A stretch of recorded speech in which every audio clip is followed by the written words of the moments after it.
अस्सलाम वालेकुम दोस्तों मां आहियां कामरान जानी सिंधी। दोस्तों अॼु तव्हांजे लाइ हिकिड़ो नायाबु वीडियो खणी आयो आहियां। हीअ तारीख़ी वीडियो आहिनि दोस्तों, तव्हां हिनखे गौर सां ॿुधिजो ऐं आख़िर ताईं ॾिसिजो त तव्हांखे वॾी मालूमात मिलंदी। दोस्तों उस्ताद जलाल चांडियो सराइकी में तमामु घणा कलाम ॻाया। दोस्तों उस्ताद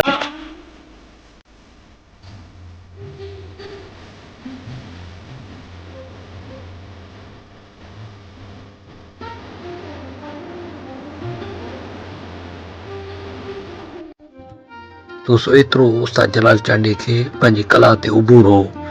उस्ताद जलाल चांडियो जॾहिं बि माना कलाम ॻाईंदो हो, सराइकी ख़ासि तौर ते ॾोहीड़ा ॻाईंदो, त हिकिड़ी अजब ई कैफ़ियत तारी थी वेंदी माण्हुनि ते ऐं माण्हुनि जा होश माना गुम थी वेंदा हुआ ऐं उन्हनि ते उहा हिकिड़ी माना जादूगरी तारी थी वेंदी हुई उस्ताद जलाल चांडी जी आवाज़ जी।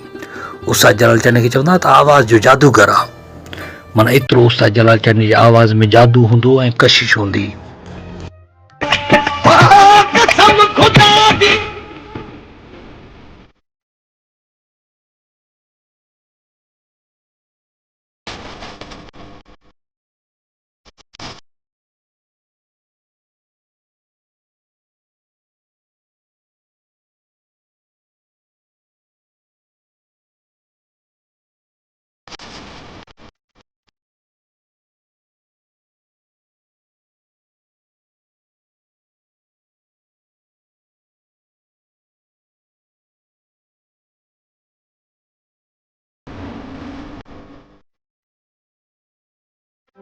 दोस्तों उस्ताद जलाल चांडी सराइकी में जेको आहे बाबा बुले शाह जी शाइरी ॻाई, बाबा ग़ुलाम फरीद जी शाइरी ॻाई, राज़ी फ़क़ीर जी शाइरी ॻाई, अमल फ़क़ीर जी शाइरी ॻाई ऐं ॿियनि केतिरनि ई शाइरनि ख़ासि तौर ते जेको आहे अनवर कमराणी जी शाइरी ॻाई ऐं अली हसन बबर खे त उस्ताद जलाल चांडियो माना तमामु घणे चाह में ऐं मोहबत में ॻायो।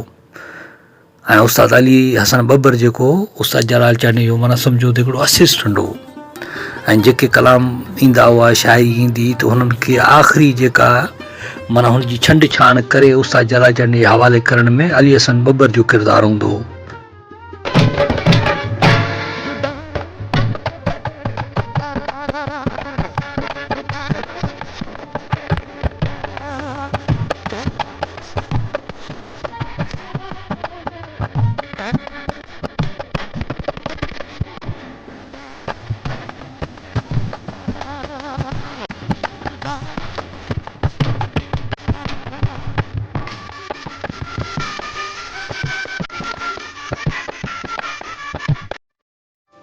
दोस्तों सराइकी हिकु तमामु मिठी ज़बान आहे, तमामु भली ॿोली आहे, तमामु मिठी ज़बान आहे ऐं उस्ताद जलाल चांडी जी पंहिंजी ज़बान बि जेका हुई सराइकी हुई ऐं सराइकी ॿोली उस्ताद जी मादरी ज़बान हुई। दोस्तों उस्ताद जलाल चांडी जॾहिं सराइकी में ॻाइणु शुरू कयो त सिंध में त हुनखे तमामु घणी पज़ीराई मिली। सिंध जा माण्हू जेके अक्सरियत उन्हनि जी घर में जेका ज़बान आहे सराइकी आहे उहे ॿुधनि पिया ऐं तमामु घणो चाह सां मोहबत सां ॿुधनि पिया। दोस्तों सराइकी ज़बान जेका मिठी हुअणु सबबु उनखे सिंधी त उअं ई तमामु घणे प्यार सां चाह सां ॿुधनि पिया ऐं सराइकी में जॾहिं उस्ताद जलाल चांडियो दर्द ॻाए पियो, सूर ॻाए पियो, इश्क ॻाए पियो त माण्हुनि खे जल्दी सम्झ में अचे पियो ऐं हुन हद खे सम्झनि पिया त माना इंतिहा छा आहे, इब्तिदा छा आहे इश्क जी। दोस्तों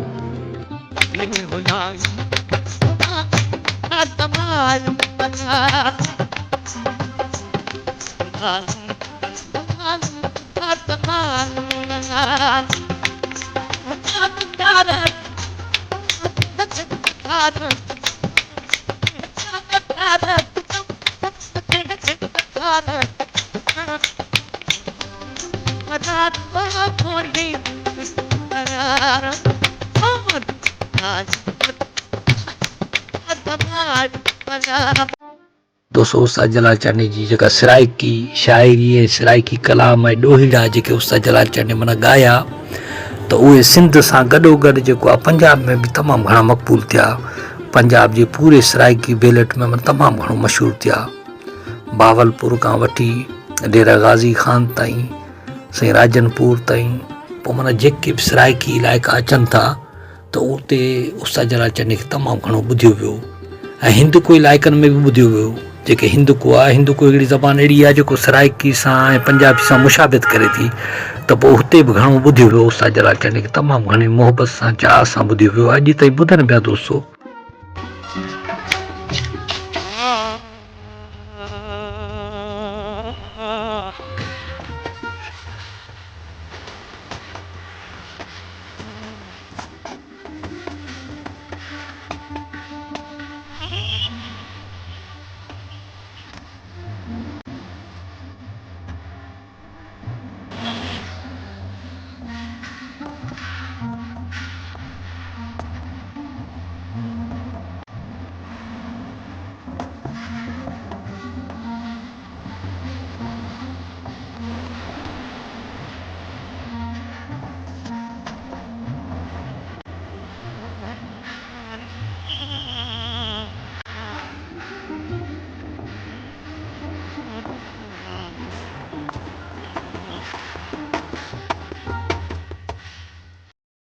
दोस्तों अगर तादाद जी सरासरी माना हिकिड़ी ॻणप कजे त उस्ताद जलाल चंद जो जेको आहे सिंधी खां पोइ सभ खां वधीक जेके कलाम ॻाया उहे सराइकी में ॻाया।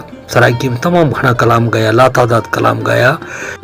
दोस्तों अक्सर करे कैस्ट कंपनियूं ऐं महफ़िल जेके प्राइवेट थींदियूं, शादियुनि जूं महफ़िलूं थींदियूं, उन्हनि में ख़ासि तौर ते फरमाइश कई वेंदी त उस्ताद जलाल चंद खे सराइकी कलामनि जी, जेके मशहूरु कलाम उस्ताद जलाल चंद जा सराइकी कलाम हुआ, त उन्हनि जी ख़ासि तौर ते फरमाइश थींदी।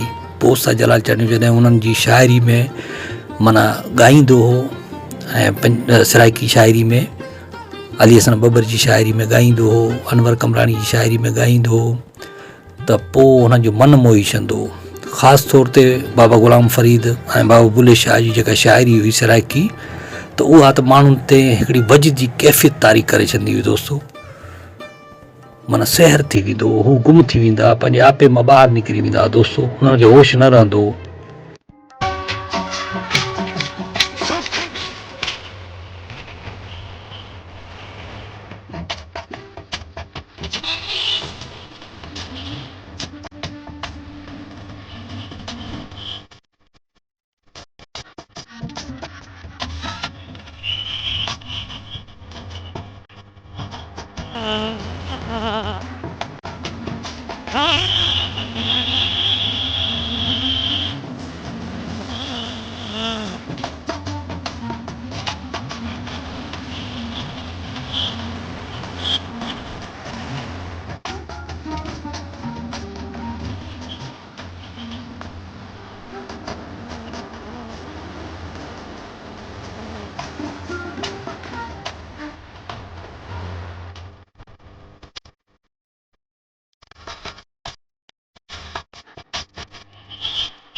दोस्तों उस्ताद जलाल चंद जो हिकु हिकु सराइकी कलाम नायाब आहे, हिकु हिकु सराइकी कलाम यादगार आहे, हिकु हिकु ॾोहीड़ो यादगार आहे।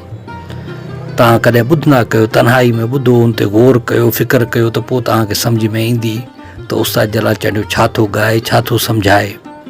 उस्ताद जलाल चंद सिर्फ़ु ॻाईंदो न हो दोस्तो, उस्ताद जलाल चंद हुन ॻाइण में बि सम्झाणी ॾींदो हो।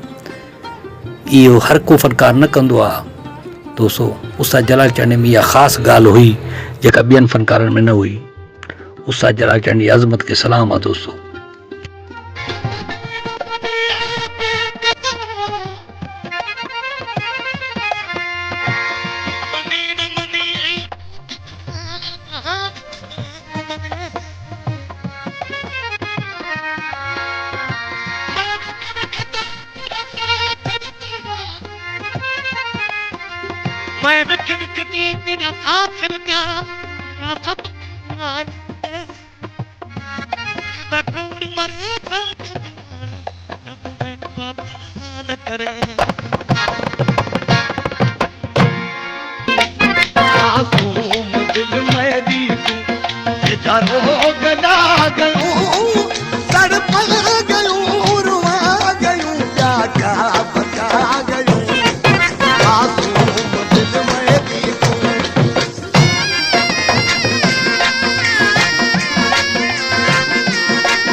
दोस्तों जॾहिं बि दुआ कंदा कयो त हिन अमर रागी उस्ताद जलाल चंद जे लाइ ख़ुशूसी दुआ कंदा कयो त अल्लाह पाक हिन जी बख़्शिश फ़रमाए, हिन खे जन्नतुल फिरदौस में जॻह अता फ़रमाए ऐं हिन जी क़ब्र खे रोशन फ़रमाए। आमीन। दोस्तों, मां सम्झां थो हीउ वीडियो तव्हांखे तमामु घणो पसंदि आयो हूंदो।